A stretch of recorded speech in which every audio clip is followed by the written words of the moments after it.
Welcome to this evening's episode of Talks at New Haven. I'm one of your hosts, Josh Robinson, and joining me today, as always, is my co-host, Alton Booth. On today's episode, Alton and I are going to be diving into Genesis chapter 19. We're going to be looking at verses 1 through 29, I think it is, today. Yep.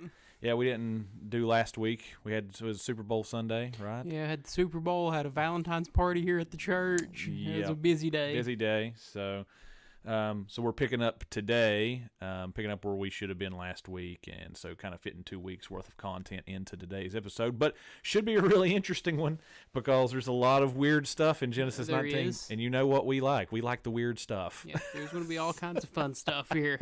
Yeah, so if you guys are watching this live, give the video a like, give it a share it out with your friends, and yeah, I guess we can just go ahead and take her from the top and see what we can get into.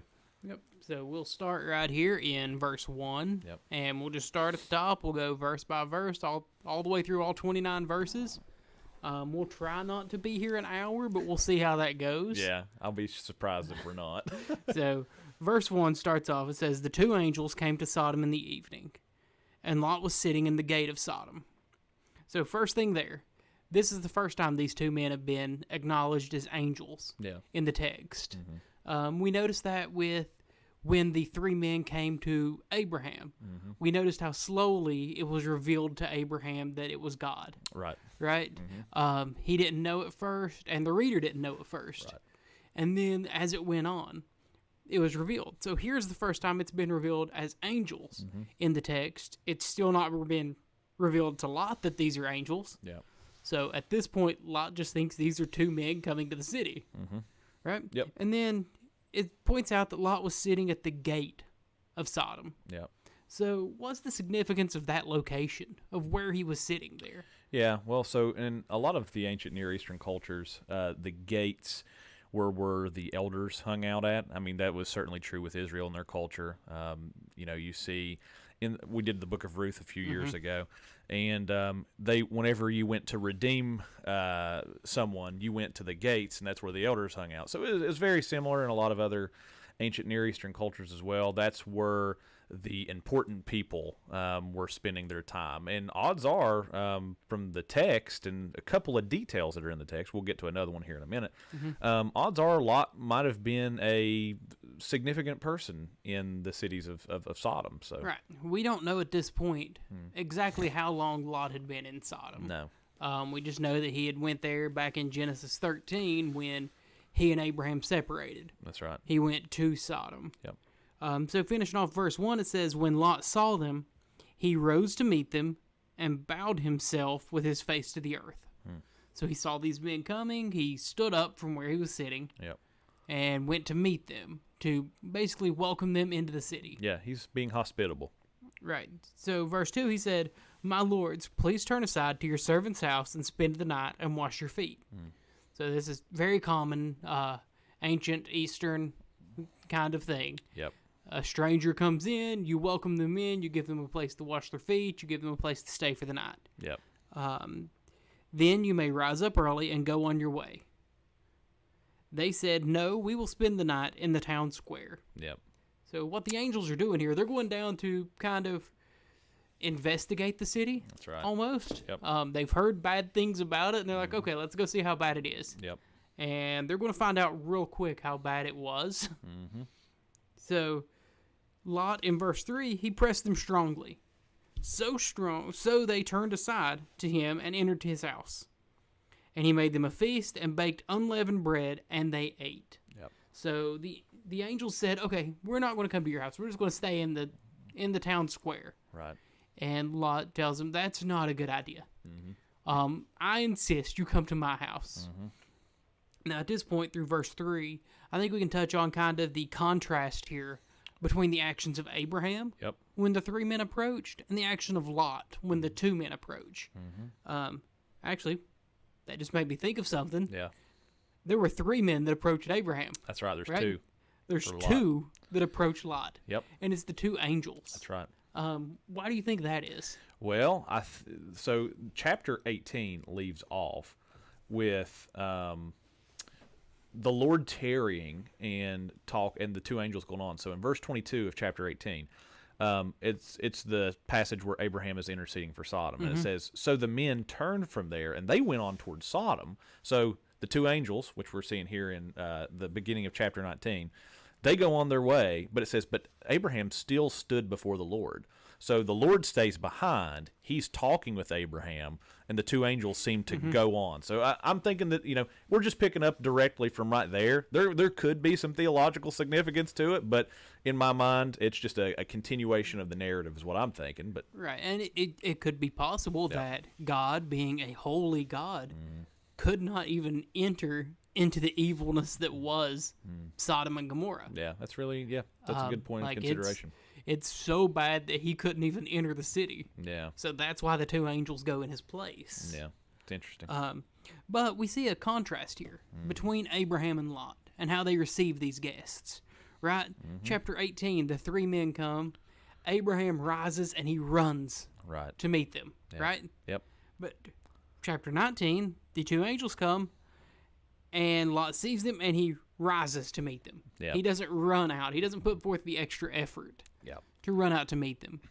Yep. Then we get to the feast.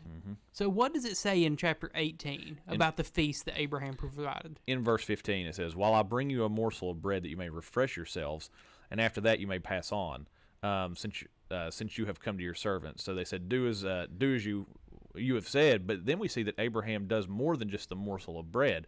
He goes out and he takes 3 seahs of fine flour, and Sarah needs it. She turns it into cakes. But while she's doing that, we see in verse 7, Abraham runs to the herd. He takes a calf that's tender and good, and he gives it to a young man who prepared it quickly. Then he took curds and milk and the calf that he had prepared, and he set it before them. So he doesn't just prepare them bread like Lot does. He prepares them a whole feast, and he goes to extravagant lengths to make it done. I mean, slaughtering a calf and preparing it for a meal. That's some work. That's some work. That's right. So that's another thing here. So he rises and runs.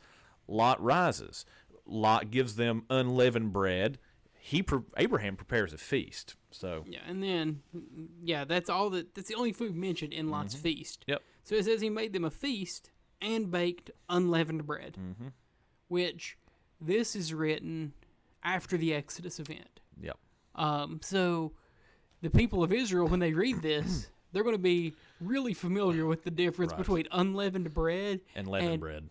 cakes made out of fine flour. Yep. They're going to know the difference there. They're going to know that the unleavened bread, it will sustain you, but the cakes made out of fine flour are much better food. Yep. Yep. And then I was reading a quote from Levinson in his commentary on this passage, and he said the biggest contrast here is that when the men approached Abraham, they were there to announce a birth. Yeah. And when the angels approach Lot, they're there to announce death death. and destruction. Yeah. Interesting contrast. Really, really interesting there. So, getting into verse 4, it says, "But before they lay down." So, the angels have come to Sodom. I'm assuming it's later in the evening when they get there, That's what I'm assuming. because Lot just comes up and says, "Come to my house and spend the night." So, I would assume it's later in the evening. That would be weird to tell somebody at 9 in the morning to come spend the night at my house. Yeah. Right. So before they lay down, so this same night, the men of the city, the men of Sodom, both young and old, all the people to the last man surrounded the house. Yeah. So we talked about this a little bit before we came on air. I don't think that Moses is literally saying that every man in Sodom surrounded the house. Yeah. We talked about before, Sodom had a population of about 250,000 people. Yeah. It's a big population. I don't think there were that many people around Lot's house. Yeah. That would be a really big house. Right. And it would be jam-packed people around it. Yeah. I think what Moses is doing here is He's showing driving the point home. There are not 10 righteous. Yeah.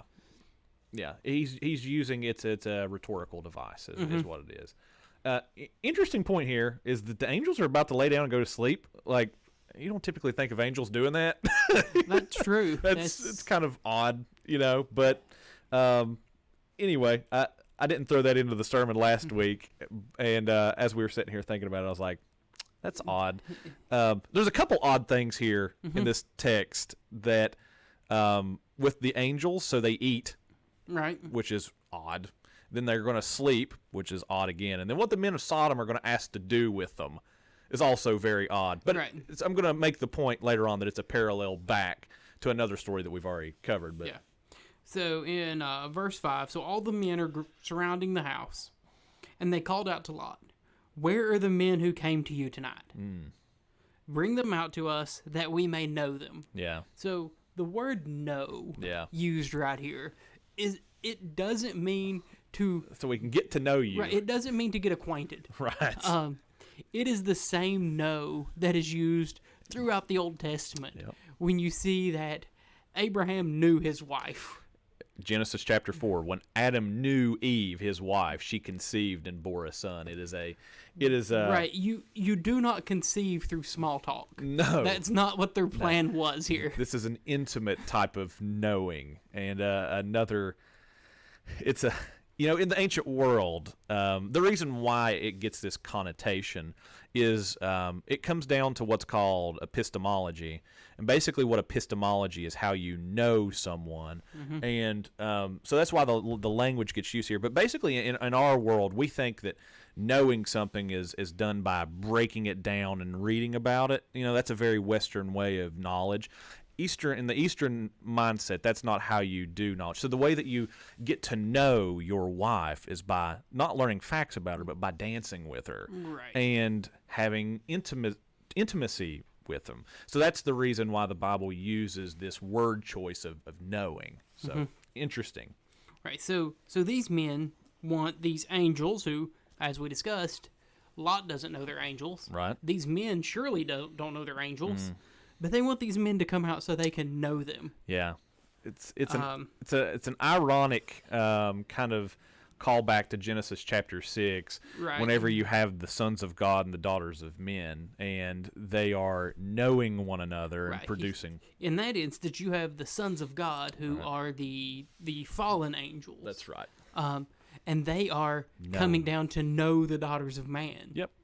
And then here it's kind of on the reverse. The men are trying to know the angelic beings here, so it's a kind of an irony in some ways. It and is. a flipping.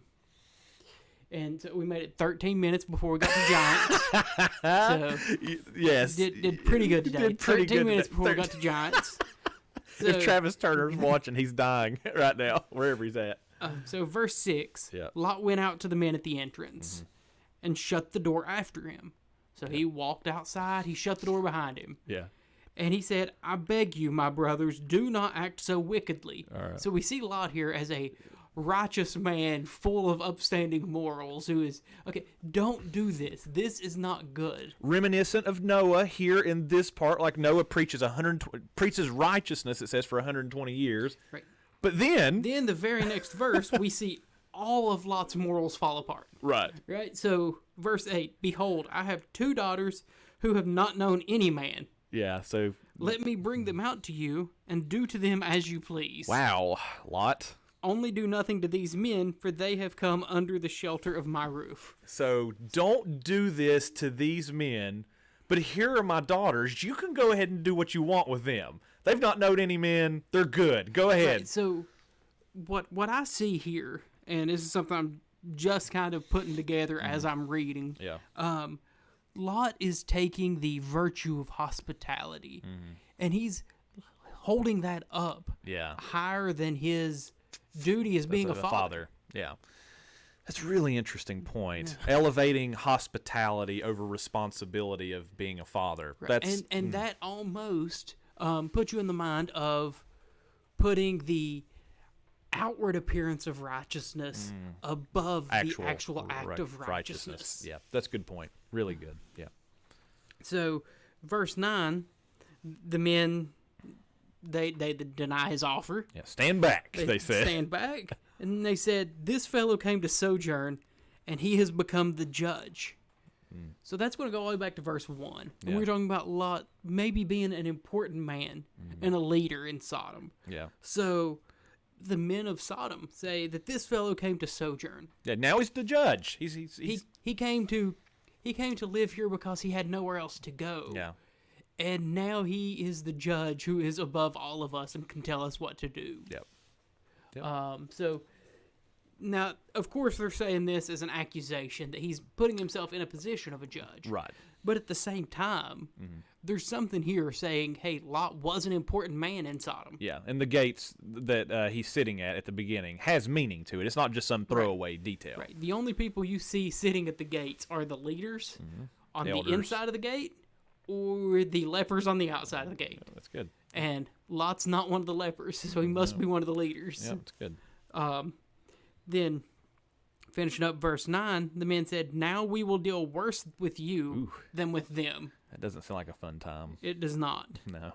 Then they pressed hard against the man Lot and drew near to break the door down. Yep. So now you can imagine, like we've said, there's 250,000 people in Sodom. I don't think it was all 250,000 people there, but it's a lot. Yeah.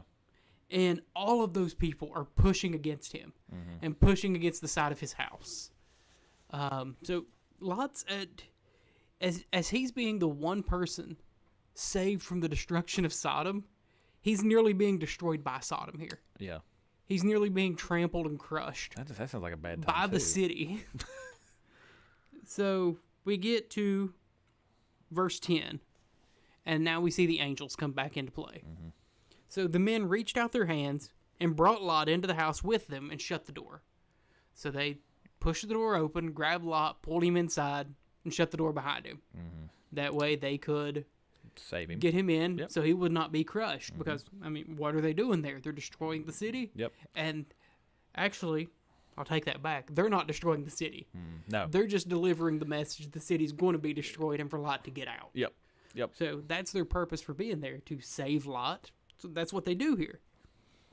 But then verse 11, we see, okay, these are angelic beings. These are supernatural beings. Yep. Not just men. Right. Because in verse 11, they struck with blindness the men who were at the entrance of the house, both small and great, so that they wore themselves out groping for the door. It's fascinating. These men that are trying to tear the house down, Yeah. they make them blind so they can no longer see where the house is. Yep. And just buttresses the argument that these are supernatural beings. These are not just normal men. Normal men can't strike you with blindness. Right. So interesting. Okay. So now getting into verse 12, and that's when verse 12 is going to get into today's passage. That's right. Then the men said to Lot, have you anyone else here? Sons-in-law, sons, daughters, or anyone you have in the city, bring them out of the place. So not only is... Okay, this is an odd one here, because what is it that saves Lot? It's Abraham's righteousness, Yeah. for the most part. That's right. That's what has saved Lot. Yep. Now, Lot's righteousness, or comparative righteousness, Yeah. It's gonna is save going to others. be what saves his family. Yeah. Covenantal. Right. Covenantal. So, verse 13, we're about to destroy this place because the outcry against his people has become great before the Lord, and the Lord has sent us to destroy it. So, who's crying out to the Lord? That's a great question. I have no clue. Apparently, there's no righteous here, but there's somebody there crying out to the Lord on behalf. I don't know. I have no clue who it is. Like, the only thing we see out of this passage that the outcry has become great is that God is a God of the oppressed. Very, very reminiscent too of Egypt. Later on, at the beginning of the book of Exodus, so it says that God heard the cries of the Israelites; they were being oppressed, and it says, and then He remembered. And Right. so, in some ways, it's kind of foreshadow. There's been a couple things here, like the unleavened bread was one of them, and then the outcry going up to the Lord of the oppressed, and then God remembering. So it's kind of in some ways foreshadowing what's to come later on. Right. So, we'll get to verse 14 now.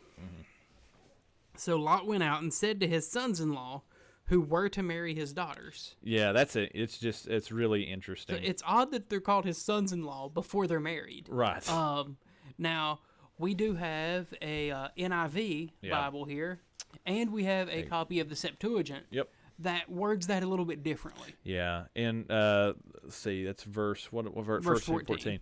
Yeah, in the Septuagint, it says Lot came out and spoke to his sons-in-laws who had taken his daughters. So the Septuagint, which this is older than any Hebrew manuscript that we have. Right. So this mentions that they were married. The NIV also seems to follow the Septuagint.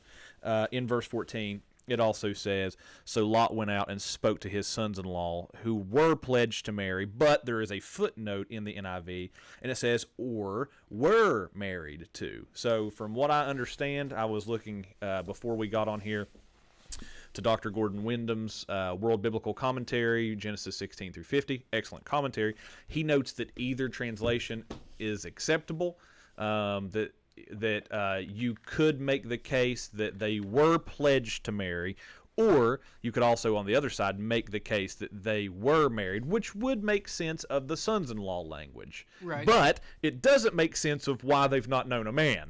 Right. So it makes more sense to me that they were pledged to marry. Yeah, I think so too. Because Lot says his daughters have not known a man. Yep. And if you take it as that as well, that they were pledged to marry, then that means that his sons-in-law were not in his house. Right. Right? So when all of the men of the city were pressing around Lot's house, Yeah. threatening to come in to know Yeah. the angels and to do even worse than that to Lot, his sons-in-law were included in that group of men. Yeah. Yeah. You're right. Yep. Good point.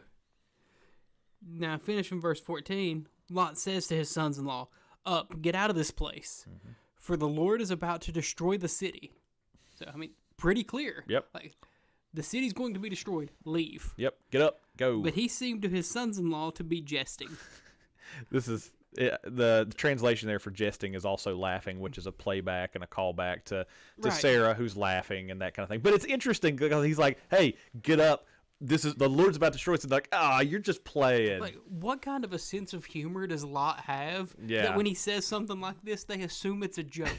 Right. Like, is this normal jokes that Lot was making? It reminds me of my father-in-law, so it could be. You have a point. But yeah, so that's they thought he was joking. Yeah. So they didn't listen. I've seen in a commentary, I don't remember who said it. It may have been Selhammer. Yeah. That said, they thought he was joking because they thought he was using the actions of the men from the night before Yeah. or from that night as an excuse to terminate the marriage. Yeah, contract. it was Selhammer who had mentioned that. Right. Which would make sense. It's like, hey, you guys were involved in this. I don't want you marrying my daughters. Yeah, they're just like, whatever, man. And yeah. He would have an argument in my eyes for that. Oh, I but, think so too. Yep. So Shows moving their on character. Right. Moving on to verse 15, it says, as morning dawned. So this is the next day after the angels have entered the town. The angels urged Lot, saying, up, take your wife and your 2 daughters who are here, lest you be swept away in the punishment of the city. So I see 2 things here. Yep. First, they tell Lot to take his daughters, which to me means they were not married yet. No, right. Because if they were married, he could not take them. They would have to stay with their husbands. That's right. Yep. They would be under their covenantal federal headship, but apparently that's not how it's turned out. Right. And then the second thing here is he says, take your wife and your 2 daughters who are here, lest you be swept away in the punishment of the city. So we talked about this last time. In chapter 18, the language swept away, calling back to Genesis. the story of Noah. Yep. God sweeping away. And Jesus uses that language in Matthew chapter 25, whenever he talks about that there was one who was at the mill grinding and then they were swept and taken away, that kind of thing. So, yeah, this is a deliberate callback to the Noah story. And I've made the point over the past 2 weeks, the reason why is because the author, Moses, is wanting you to look at the 2 stories side by side and to notice the similarities between the stories and the differences. There's some differences too, but he's wanting you to view it through the lens of Noah. Now, why? Well, there's a new covenant, right, with a covenant with Abraham, and he's basically told him, be fruitful and multiply. I'm going to give you descendants. And so that's kind of why there's this comparison going on. So anyway, that's something to keep in mind as you're looking through the text here. Yep. So then getting down into verse 16, it says, but he lingered. Yes, he sticks around. So this is the next day. Lot has seen the night before what the people of Sodom are like. Mm-hmm. He's heard the warning of the angels who, even if he doesn't know fully that they're angels, he has to know at this point there's something supernatural about them. Yeah, these dudes blinded some They've guys. blinded thousands of men at once. Yeah. There's something here, Yeah. right? Mm-hmm. But still, even after that warning, he lingered. Yep. So the men seized him and his wife and his 2 daughters by the hand, the Lord being merciful to him, Mm-hmm. and they brought him out and set him outside the city. Yep. So the angels grabbed Lot and his wife, grabbed his 2 daughters, and dragged them to the outside of the city. Yep.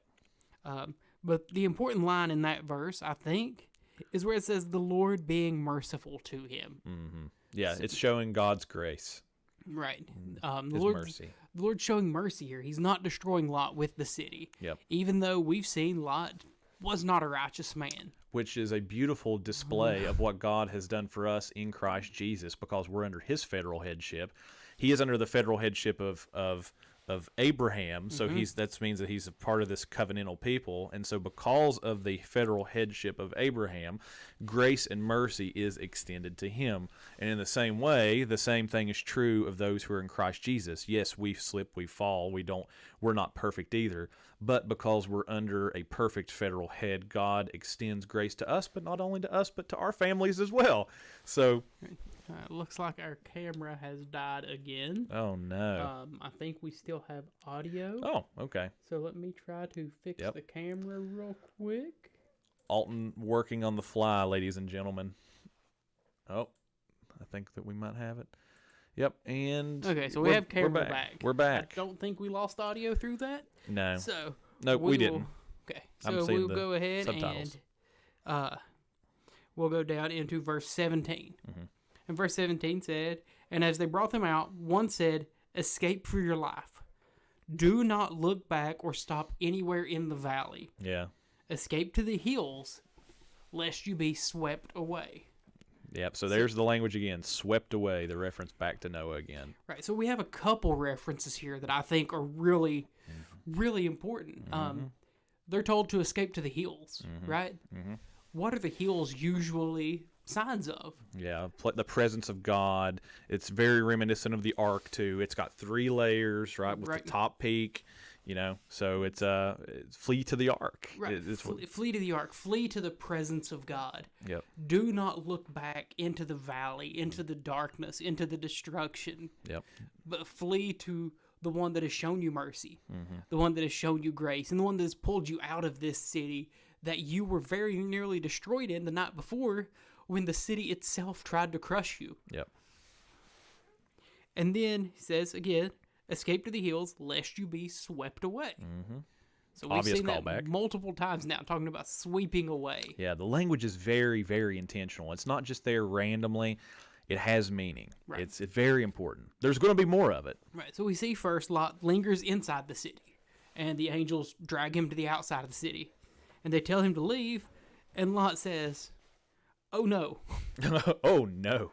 oh no, my lords! Behold, your servant has found favor in your sight, Yep. and you have shown me great kindness in saving my life." So this is a callback to Abraham's conversation with God Yeah. in chapter 18. How many times did Abraham say, Oh, "You have been patient with me. You have Yeah. listened to me. Now let me ask another favor." Yep.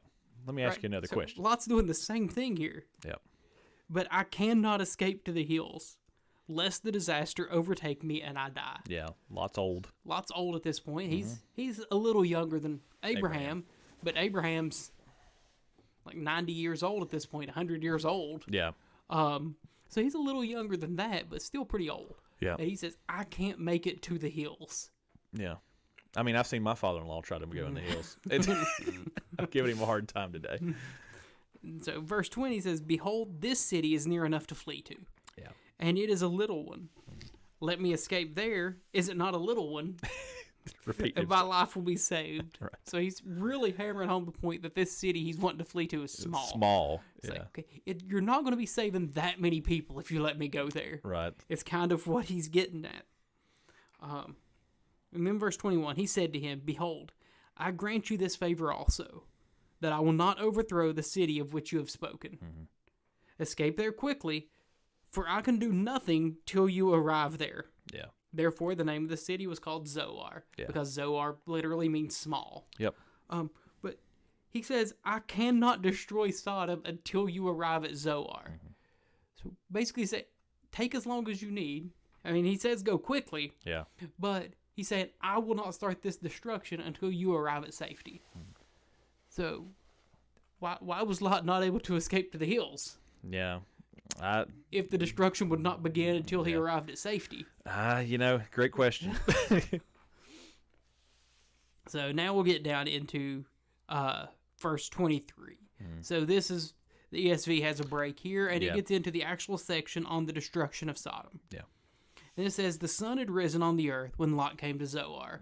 So I'm assuming it's been So about a the day's day. travel. Yeah. Um, Also, note, this is in the Dead Sea region. right. So if you've got maps in the back of your Bible, you can flip there and find it pretty easy.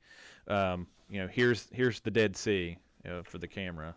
It's down here in Judea. Camera's dead again. So Oh no, camera is dead again.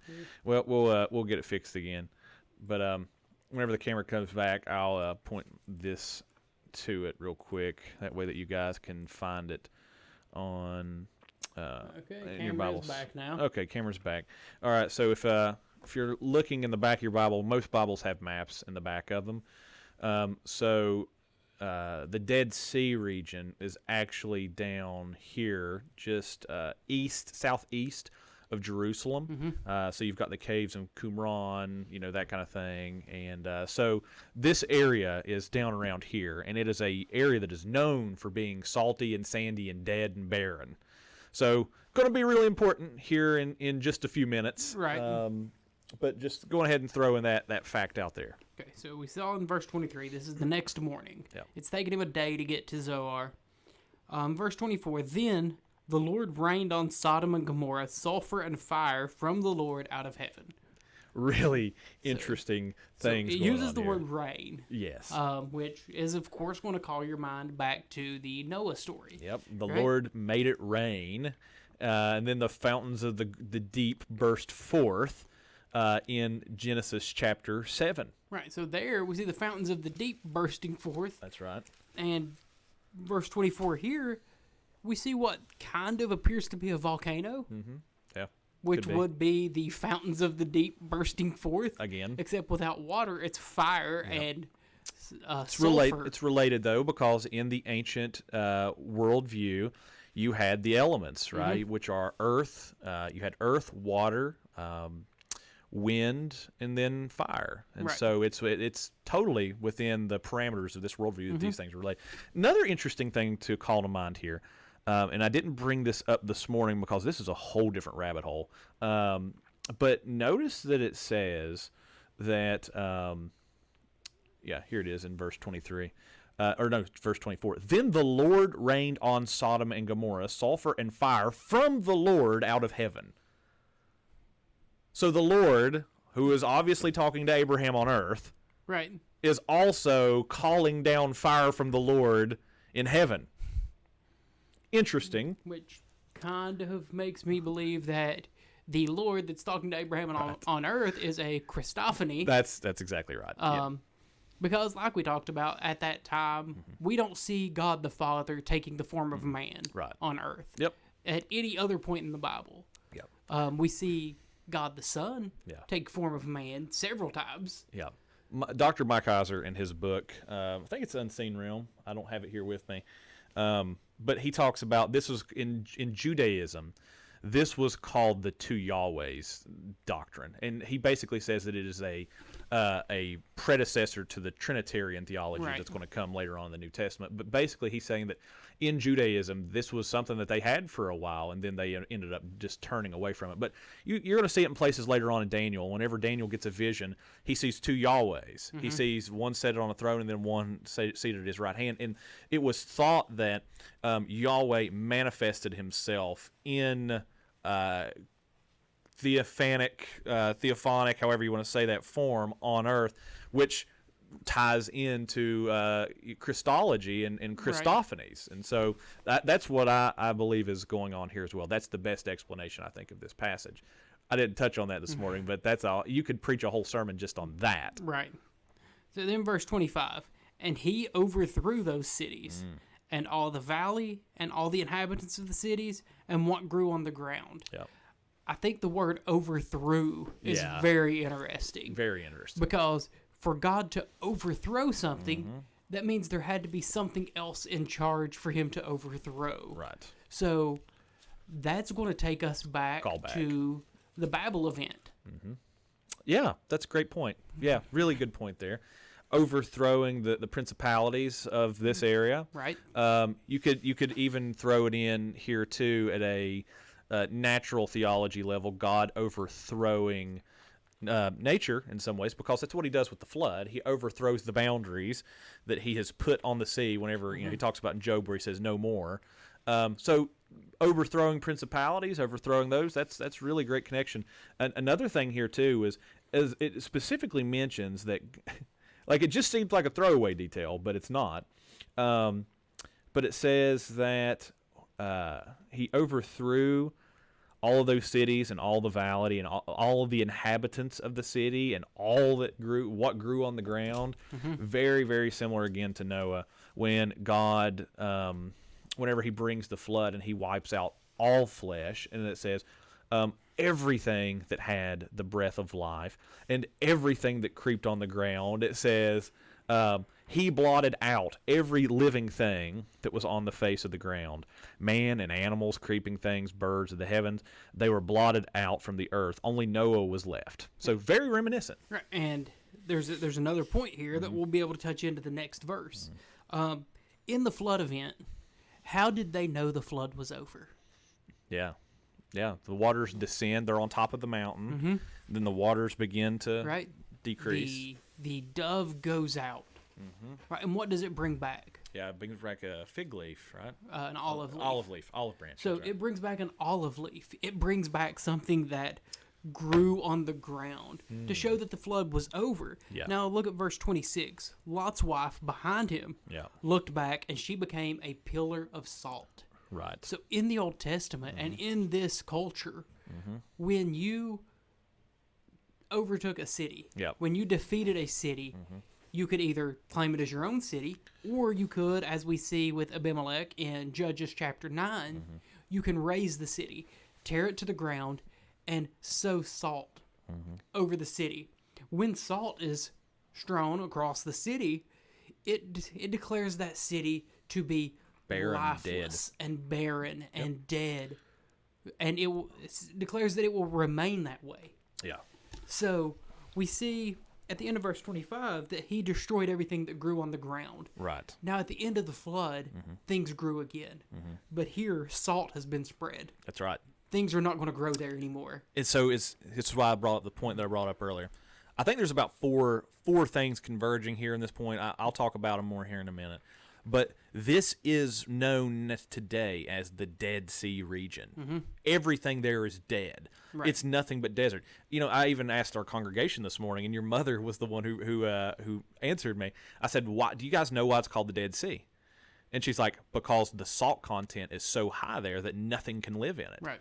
And so it's interesting that everything here is dead, and it's because it has such high salt content, and it makes everything barren. So I think that the barrenness part is a part of it there. I think that there's a few other things going on here as well, just at a symbolic, thematic, typological type of level. I think that in the same way, this is also a callback again in a unique way to the Noah story. So God floods the earth with what? Salt water, right? He overthrows the seas. And so salt is thematically tied to the water. So in the same ways that the waters covered the earth, salt covers one who is brought from the earth. Right. Right. And so it carries a lot of the same symbolism. It carries death. And then it carries barrenness as well. Right. I think that at another level too, it's God wiping the slate clean so that things could be restored again. That's the reason why God brings the water, right? And you actually even see that in salt, in one of the uses of salt. Right. So in the ancient Near East, there was a couple uses of salt. One of them was as a preservative. It kept things from decaying, right? But then another one was an antiseptic. So it's cleaning, restoring, right? So I think that's an element here. And then another one here, and I think this is the fourth one, and I got this one from the Church Fathers, so this one isn't unique to me. They talk about that they believe that she is a message in some ways. So the church, we're called salt and light. Right. We're the salt of the earth. And so our message is salty, and it adds flavor. That's what salt does. So in the same way, they said her standing there, some translations say that she's there as a kind of a memorial, and it's preaching this message. If you turn back and look back, this is what awaits you. Which kind of in some ways ties into what Christ says in Luke, which was the passage I quoted earlier this morning, where he says that a servant who puts his hand to the plow and then looks back is not fit for the kingdom. Right. So I think that there's about 4 or 5 points converging here in this, and really unique. One of the biggest points there is no life in looking back. No. All that lays behind you is death and destruction. And by looking back, you're just inviting death and destruction on yourself. That's right. That's the biggest point of this. And then we get to verse 27. So verse 27, we're kind of getting out of the destruction of Sodom, and we're going to go back and look back at Abraham. Yeah. So this chapter has almost been like a cutscene. It has been. Like Abraham is standing there. Then we cut down and we see what's going on in the city while Abraham's standing there. Yeah. And now we're going to jump back to where Abraham is. That's right. So verse 27, Abraham went early in the morning to the place where he had stood before the Lord. And he looked down toward Sodom and Gomorrah and toward all the land of the valley. And he looked, and behold, the smoke of the land went up like the smoke of a furnace. So one thing, that kind of sounds like a volcano again. Yeah. Right? Right. I don't know if you've ever seen a volcano, but there are just big pillars of black smoke that raise up out of a volcano. Yeah. But the second thing is, when Abraham looked down there, he saw that smoke rising. He didn't see the city, Right. but he saw the smoke in the distance. It's like a furnace. Right. So he knew what had happened. He knew the city had been destroyed. Yeah. Which means he knew that God did not find 10 Any righteous. Right. Yeah. Right? And I wonder if at this point he understood why God so easily agreed to save the city if he found 10. Yeah. He's like, oh, okay. I know why you made this agreement, because there wasn't any there. Right. But also at this point, Abraham doesn't know that Lot has survived. It's true. Abraham has not been informed that Lot was rescued from the city by the angels that had come to visit him before the city was destroyed. Then we get down into verse 29. So it was that when God destroyed the cities of the valley, God remembered Abraham Yep. and sent Lot out of the midst of the overthrow when he overthrew the cities in which Lot had lived. Yeah, you're just setting me up here. You're real good just to just knock these out. Again, this is like the exclamation point in this unit on the parallels back to Noah. So this is a direct, explicit parallel back to Genesis 8:1. And it says there, this is when the flood subsides. Right. But God remembered Noah and all of the beasts and all of the livestock that were with him on the ark. So explicit callback, which proves the point that we've been making the whole time. That the wording here, the God made it rain. He swept away the pillar of salt, sea salt, right? And the Dead Sea. All of these are explicit callbacks to the Noah story. And as we read the conclusion of this chapter next week, it's very explicit why this is being made. And so we even see where was safety found. It was found on the hilltops, right? That's right. Where did the ark come to rest? On a hilltop. It came to rest on a hilltop. This is a lot of the Noah story just repeated here. Yeah. But we see that in the Noah story, it was Noah's righteousness that saved his family. That's right. That's the big difference here. In this story of Lot, it is not Lot's righteousness No. that saves his family. It's the righteousness, It's the the faith righteousness of Abraham. of Abraham, Yep. which I think can start to put us into a little bit of application. And it can also point us to where Christ is in this passage. Yeah. Because it's not Lot's righteousness that saved him. It is the righteousness of another Yep. given to him. Yep. And so obviously that is a great connection to Christ and the covenantal righteousness that Christ gives to us. We are not saved because of our own righteousness. That's not what this whole thing is about, right? So often we think that that it's our righteousness or our good works or things like that that's going to save us. And the reality is that that's not how it works. That's not how any of this works. We are not saved by our good works, and the Bible explicitly condemns that. Rather, what we're saved by is the faithfulness of Jesus Christ, his covenantal righteousness. He fulfills the law, the prophets on our behalf, and whenever we are united to him and we come under his covenantal federal headship, we receive his righteousness by faith, and then we're counted righteous on behalf of him. It's the same exact thing that's going on here with Lot. Lot is not righteous because he's a good man. We've obviously seen his questionable morals. Right. He's counted righteous because he is under the federal headship of Abraham, who has had faith. And I know my Paedo Baptist friends are out there right now just like, yes, yes, yes. And so anyway, so that's good, one thing. And one of the things that I pointed out this morning was that I think that there's a parallel here with Zoar as well. So I've got the, let me see what. This is the Theological Word Book of the Old Testament in Logos Bible software. And you brought up earlier that Zoar means little. That's one of the definitions for it. Another one is insignificant or young. And so it's kind of combining Brown's Briggs Driver Brown dictionary, Strong's Concordance, and then the Theological Word Book of the Old Testament. So they've all got a little bit different definitions, but you can see how they relate. But what I said this morning was, in the same way that Lot was saved by fleeing to this mountain town, small mountain town that's considered to be insignificant, so we are saved by fleeing to Christ, who is counted by the world as insignificant. The scriptures teach that to those who are perishing, that sounds like foolishness. Right. That sounds goofy, and the world can't understand it. And it's the same thing here. They count him as insignificant. But not only that, but we're also saved by fleeing to the mountain. And we learn in Hebrews 12:22, I quoted this earlier on Facebook, that the church is a mountain. It's the heavenly Mount Zion, it says in Hebrews 12:22. So coming to this mountain where the Lord resides, you can find salvation in the same way that Lot found salvation, which is really interesting in parallel. So yeah, so this is a really interesting passage. oh yeah, very thought-provoking. There is a lot in this passage. I said this morning, I wish that somebody had a few years to do like a dissertation on this passage, because there's a lot in it. And we don't have a few years to sit down in this passage. I had about a month. Like I told you this morning, we are almost finished with chapter 19, and today was week 41 of our Genesis series.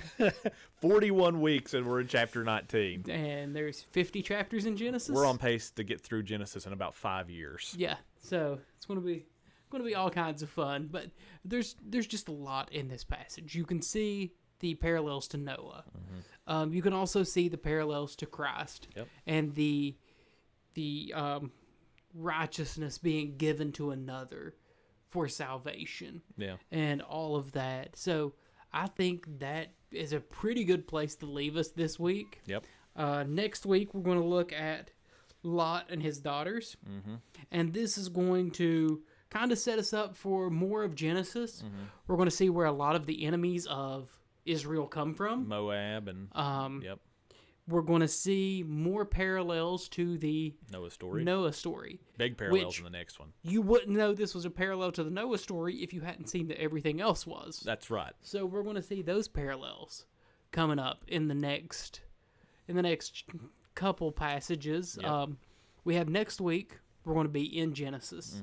And then the following week, we'll be jumping into Lent. Yeah. So 40 days and 40 nights. Right. We're gonna be, which will also kind of relate to the Noah story. Right. Right. Yeah. Right. So it's interesting how that happens. But yeah, so next week will be our last week in Genesis for about 40 days, and that'll lead us into Holy Week, Easter, all that. And then after Easter, we'll be picking back up in Genesis. But man, we've got a lot to cover for Lent. We do a kind of an annual, kind of like a 101 type sermon series where we just kind of dive into like what it is to be a disciple and what is disciplines that disciples do. And so, I know with that series, we've got some interesting disciplines to talk about this year, some that we've not talked about in years past. But we're going to be talking about like prayer and the different varieties of prayer that's are. Because most people think that praying is just, I've just got to come off with the words to speak to God off the top of my head. But that's one way. That's extemporaneous prayer. But there's other types of prayer out there that most people, traditional ways of praying that people don't know about. We'll talk about some of those. We're going to talk about silence. We're going to talk about solitude. But we're going to talk about fasting in a way that we've not talked about fasting before. It's not primarily about getting on a good diet. Fasting is a way to temper our desires and to deny ourselves something so that we can mortify and deny sin in our lives. It's a very practical way to do that. So we'll talk about that some this year. Then leading up to Easter, we'll have big gospel. And just in case anybody's confused about what Lent is, because I know people at our church at this point kind of understand Lent because we've been doing this for a few years now.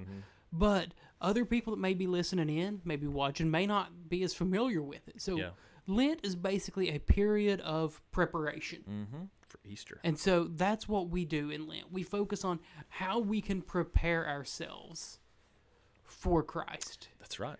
Traditionally, too, in the church, Lent was a 40-day period that would culminate in Easter baptisms. So for 40 days, you would disciple these new converts, and you'd show them what it means to be a disciple. And that's kind of the inspiration behind our sermon series during Lent. It's kind of taking that traditional ancient church rhythm and bringing it here into the present and making it new again. But yeah, so it should be fun. We're going to open up Lent this year with a traditional Ash Wednesday service. So we'll do the whole ashes on the forehead and everything that's this year. the first time we've done one of those. Yeah, we've never done one of those. And so that'll be interesting and should be a lot of fun and a learning experience. So, so if you all have any questions about anything that we've talked about our stuff going on here in Genesis, about Lent, about Easter, about some of those practices, feel free to get those to us. Yeah, love to answer those. You can comment them here on the video, on Facebook, or on YouTube. You can send us your messages on Facebook at New Haven Church, or you can send us an email. Go to newhavenwv.com, click the resources tab at the top of the page, and then click Talks at New Haven. And there's a form there where you can submit an email, or you can send us a message through Instagram at Talks at New Haven. So any of those ways you all have a question, you want to get them to us, we'll do our best to answer those. Later this week, Thursday, we're going to have our next off-topic episode coming out. Yes. And so last time we talked about some of the beliefs of Charles Finney. This time we're going to talk about kind of a biblical response to those beliefs. Yeah. And then we're going to talk a little bit about how those beliefs still linger today. Right. And what the problem with that is. Yeah. So it's going to be a fun episode. We haven't recorded it yet.